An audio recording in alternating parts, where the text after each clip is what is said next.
નમસ્કાર. આજે અમે આવ્યા છીએ નર્મદા જિલ્લાના સાગબારા તાલુકાના એક એવા સ્થાનક પર જે આદિવાસી સંસ્કૃતિ સાથે જોડાયેલી અને ખૂબ જ માન્યતાઓથી ભરપૂર એવા દેવમોગરા માતાના મંદિરે.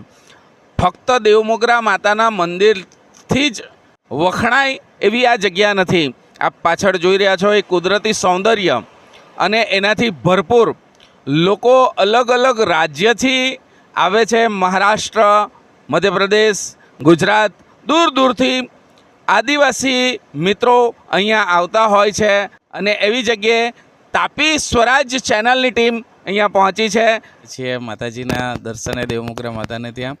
તો એક વડીલ અહીંયા મળ્યા છે અમને. વડીલ, આપણે ક્યારે એવી સિઝન હોય છે કે જ્યારે ખૂબ ભક્તજનો અહીંયા આવતા હોય છે? બહુ આવતા પબ્લિક છે, બહુ આવે, પણ મેળા પણ જ વધારે હોય ને સિઝન દિવાળી પછી થાય પબ્લિક. દિવાળી પર જ્યારે સિઝન હોય ત્યારે ઘણા ભક્તજનો આવતા હોય છે અને એમ ક્યાં ક્યાંથી આવતા હોય છે? બીજા દેશમાંથી બી આવે, બધા ભગત લોકો આવે, જગત બી આવે. ખાલી મારવાડી મુસલ આ નહીં આવતા. મારવાડી બી આવે, મુસલ ખાલી. બરાબર છે. એટલે મોસ્ટ ઓફ આપણે ત્યાંના જેટલે પણ આદિવાસી સમાજના લોકો છે એ ખાસ માતાજીના દર્શને આવતા હોય છે, રાઈટ? આમ આપણા આદિવાસી જ આવે બધા. બરાબર. મહારાષ્ટ્રથી આવે છે, મહારાષ્ટ્રથી આવે, મધ્યપ્રદેશ બી આવે, આ બાજુથી બી આવે, બહુ દૂરથી આવે લોકો. માતાજીનું મહત્ત્વ ઘણું રહ્યું છે. અને આજે જ્યારે આપણે અહીંયા નર્મદા જિલ્લામાં જ્યારે આવ્યા છે તો આપને એવું ખ્યાલ હશે કે ભક્તજનોનું ઘણું બધું પૂર અહીંયા, ઘણી બધી પબ્લિક અહીંયા આવતી હશે. તો તમારા માટે સારો સમય કયો કે જ્યારે ખૂબ પબ્લિક તમને મળતી હોય? હા, પબ્લિક તો આવે વધારે, મેળા પર જ ધંધા બી થાય બધું. આટલા સમયે તો સાના મને બેહી રહેવાનું. અચ્છા, માતાજીના આશીર્વાદથી ઘણા બધા ભક્તજનોની મનોકામના પૂર્ણ થતી હશે તો જ લોકો આપણે ત્યાં માતાજીને ત્યાં આવતા હોય છે.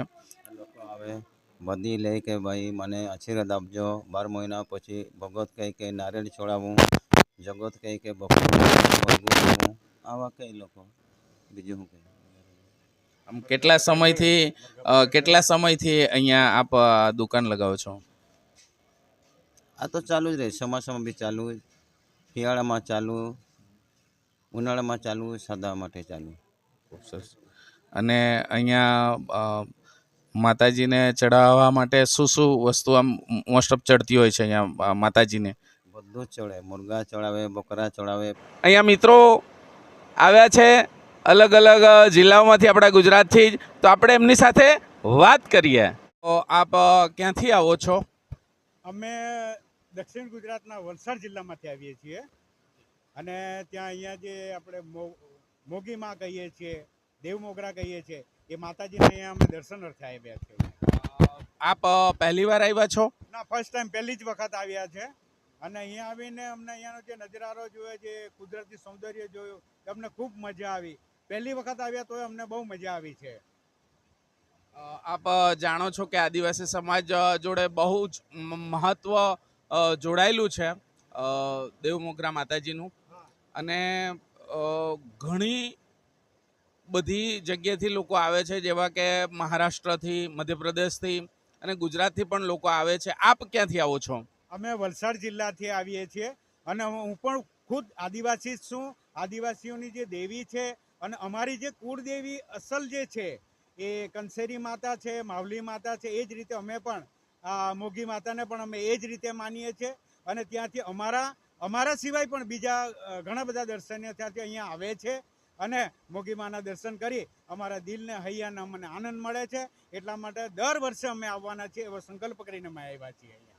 જી, ખૂબ સરસ. અને ફક્ત મંદિર જ નહીં પણ આસપાસની જે પ્રકૃતિ છે એને જ્યારે આપ માણો છો, છે કે વલસાડથી અહીંયા આપ આવ્યા છો, તો આપને ત્યાંના ને અહીંયા જ્યારે સાગબારા આવ્યા છો, આપ નર્મદા જિલ્લામાં આવ્યા છો, છેક વલસાડથી નર્મદા જિલ્લામાં જ્યારે આપ આવ્યા છો તો આપને કેટલો ફરક દેખાય છે?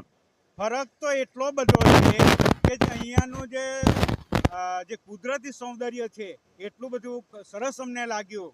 અહીંયાની જે નદીઓ છે, ખડખડતા વહેણના પાણીઓ છે, પહાડો છે, ડુંગરો છે, ખરેખર ખૂબ સૌંદર્ય એવું અમને રૂપાળું લાગ્યું, રૂડું લાગ્યું અને અમને દર વર્ષે અહીંયા આવવાનું મન થાય એવું અમને લાગી રહ્યું છે.